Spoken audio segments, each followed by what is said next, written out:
Damas y caballeros, vamos a conversar sobre la ley de agua y vamos a conversar para evitar confusiones sobre el pacto por el agua. Nos encontramos con el ingeniero Milton Martínez Garcés, que es experto en temas medioambientales, es profesor en asuntos que tienen que ver con la agronomía, pero también es parte de la Academia de Ciencias. Quisiéramos, por favor, que Milton nos dé su opinión, porque hemos visto en las redes mucha gente hablando sobre el pacto por el agua, que por lo visto ignoran que no es lo mismo el pacto por el agua que la ley de agua. Milton, por favor, buenos días y cuéntanos sobre esto del pacto del agua primero que nada. ¿Qué es? ¿Cómo afecta? Buenos días, Julito.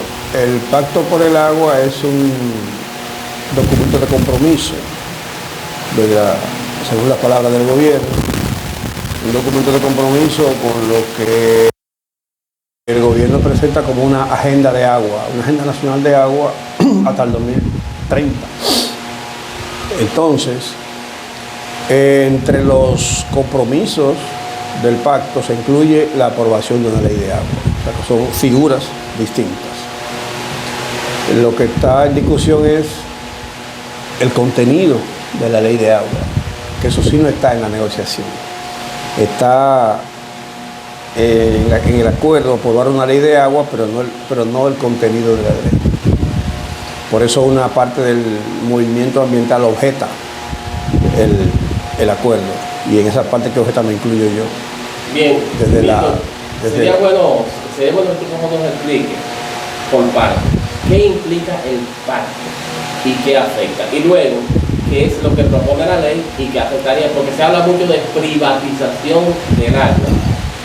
Y es un concepto que cuando se hace público, la gente lo primero que piensa es en especulado, en buscármela, en dinero y ese tipo de cosas. Mira, es complicado, el tema agua es complicado, porque el agua es un bien social. Quiero que comencemos por ahí. El agua es un bien social que tiene que ser administrado. Hay más bienes sociales. El aire, un bien que nadie lo administra, tú respiras donde quieras, pero el agua tú no la encuentras donde quieras, porque tiene que ser administrado. Entonces, pero es un bien social, un bien social. No es de que el líquido que no sé qué, no, un bien social. Bien social como es el transporte, bien social como es la salud, bien social como es la electricidad. Son bienes sociales que ya implican derechos, y el agua es un derecho humano básico. O sea, usted puede vivir sin electricidad, puede vivir sin un sistema de transporte, puede vivir sin arroz, aunque mucha gente no lo crea, pero no puede vivir sin agua. Por tanto, el agua es un aspecto del derecho a la vida hoy día. Y así está reconocido internacionalmente, y el país está adscrito a las convenciones que así lo definen, o así la definen. Ahora bien, ¿cuál es la situación que tenemos? Cuando hablamos de agua, no podemos dejarlo en términos genéricos, porque agua, como bien social, significa demasiadas cosas. Para un agricultor, ¿qué significa? Agua en un canal de riego. Para un ciudadano común, para el mismo agricultor como ciudadano, significa agua en el acueducto. Para un operador turístico, agua en una piscina o en una caldera para tibiar, para calentar el agua. O sea que significa cosas distintas para agentes sociales distintos. Por lo tanto, una agenda de agua tiene que estar definida en términos diferenciales, así. Cuando hablamos de agua, en general, el imaginario se queda en el agua como recurso ecológico, ¿verdad? Con su función ecológica, la gente que defiende el agua, la defiende de esa perspectiva. Y, por ejemplo, saca del foco el tema clave, es el agua potable. el agua potable. ¿Qué compromiso tiene el pacto por el agua con el agua potable? ¿Qué compromiso tiene? Eso es lo que hay que preguntarse. ¿Qué compromiso tiene con el agua de los agricultores? ¿Qué compromiso tiene con el agua del turismo? Eso todo está en el limbo.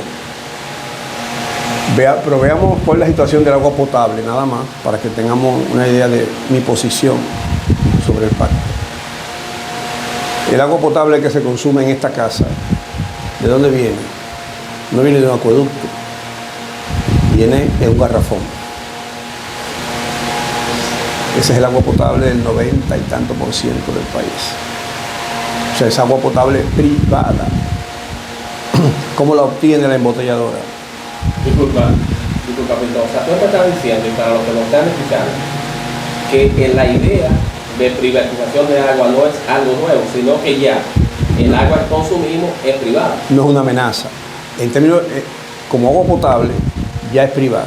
Ya. Y nadie ha hecho una huelga porque esa agua que consumimos es privada y cara. Y cara. Más cara que el arroz. Oiga bien. Si vamos a lo que es el precio de producción, con el costo de producción con el precio, es más cara que la Está estudiado. La gente gasta el 11% del presupuesto en agua potable,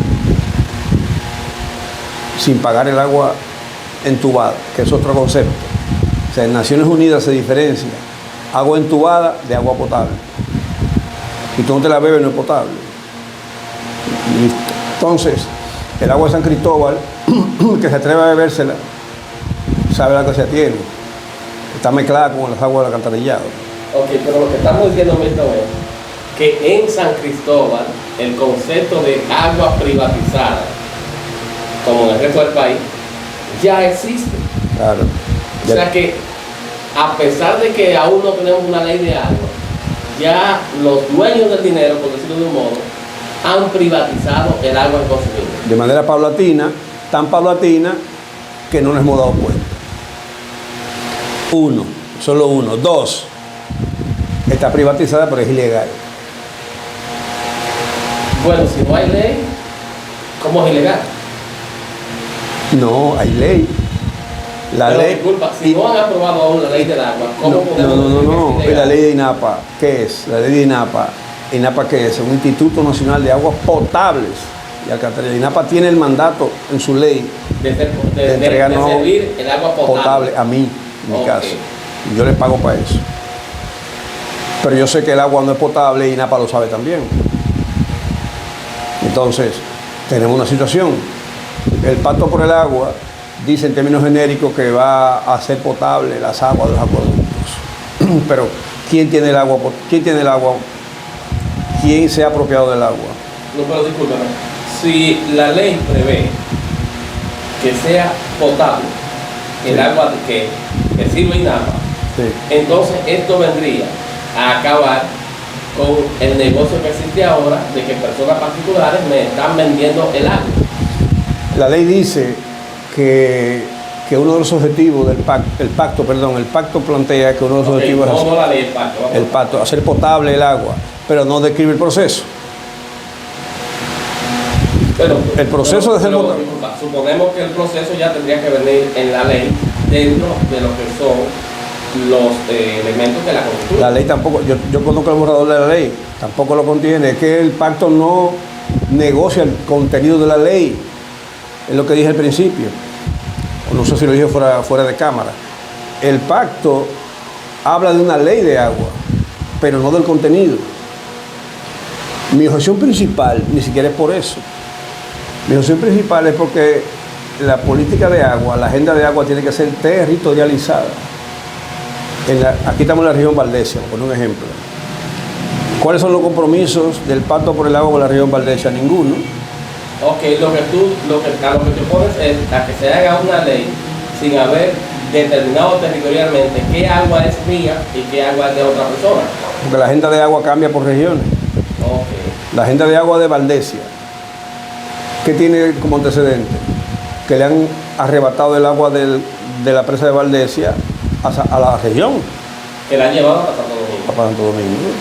¿Cómo se va a revertir eso? Tiene que tener el pacto. ¿O cómo se va a compensar la región Valdesia. A revertirlo, porque es que Valdesia necesita esa agua, toda el agua. La región Valdesia no se desarrolla sin esa agua. La región Valdesia no se desarrolla sin esos 6 metros cúbicos, porque eso está diseñado para eso. Esos 7 metros cúbicos es lo que el río produce seguro. Si tú le quitas 7 metros cúbicos por segundo al sistema Valdesia, Canal Marco Cabral, ¿Qué es lo que ocurre ahora? que es lo que estamos teniendo, cada cierto tiempo se va a quedar sin agua la región, como está pasando ahora. Ahora le bajaron a la mitad el metro cúbico que le dan a San Cristóbal, porque la autoridad del agua es la CAS. Aquí está todo mío. Aquí. Y le bajan a la mitad, le dan medio metro cúbico a San Cristóbal, le cierran el agua a Palenque, le cierran el agua a Baní. ¿Y qué pasa? Que se quedan los ricos, nada más los ricos pueden hacer agricultura en Baní y en San Cristóbal, porque tú tienes que hacer un pozo, un reservorio. ¿Y quién puede hacer un pozo y un reservorio? Si le estuvieran financiando como compensación pozos y reservorios a los agricultores, el impacto no fuera tan grave. Pero medio metro cúbico por segundo no da, porque estamos celebrando que le van a hacer la tubería a Jaina. ¿Y con qué agua la van a alimentar? Con el medio metro cúbico seguro, que es lo que tenemos, no da para la provincia. Entonces, un pacto por el agua tiene que ser regionalizado, tiene que ser territorializado. Viene de contemplar todo esto, porque tú acabas de encendernos una alarma cuando nos dice, ok, ahora en San Cristóbal se está subiendo la mitad del agua, pero podríamos bajar a menos de la mitad cuando se abra la parte de Jaina. Exacto. Entonces, ya ahí lo que estás haciendo que uno piense en qué ocurrirá, ya no hablando del pacto del agua necesariamente, pero sí hablando de esta infraestructura que estamos dando en Jaina, que es necesaria, que es imprescindible para que Jaina siga desarrollándose, pero que entonces va a afectar a San Cristóbal. Que es inconcebible que no la tuviera. Exacto, es inconcebible que no la tuviera. ¿Cómo tú vas a tener una zona industrial como esa, que es la principal zona industrial del país, sin un abastecimiento de agua asegurado? Entonces, desde el punto de vista de la sociedad civil, del ciudadano que tiene su día a día comprometido en muchísimas cosas, ¿qué es lo que se puede esperar con el pacto y con la ley de agua? Esos temores de que se van a privatizar, tú has dicho, ya está privatizada la que consumimos hace tiempo. La van a legalizar. Sencillamente van a legalizar eso. A formalizar eso. A formalizar esto que ya existe. ¿Cómo lo van a legalizar? Ese chin que hay que explicar. Eso es lo que la ley no lo contempla. La ley sí lo contempla. ¿Cómo lo contempla? Con las concesiones. La concesión de agua. ¿Qué necesita la concesión de agua? En la ley sí hay concesión de agua. En la ley nueva sí. Está propuesta la concesión de agua. Sí, la concesión de agua. Porque divide, crea la Autoridad Nacional del Agua, que suponemos que va a ser el director del gabinete del agua, que no es gabinete de agua nada, pues no tiene autoridad sobre nadie. Bueno, realmente te cuento, nosotros vimos a Sarah Hampton cuando estaba en esos menesteres y él explicó al pueblo muy claro. Él dijo que hay demasiadas instituciones que están incidiendo sobre el agua 14. Y ninguna tiene una función específica real sobre el agua.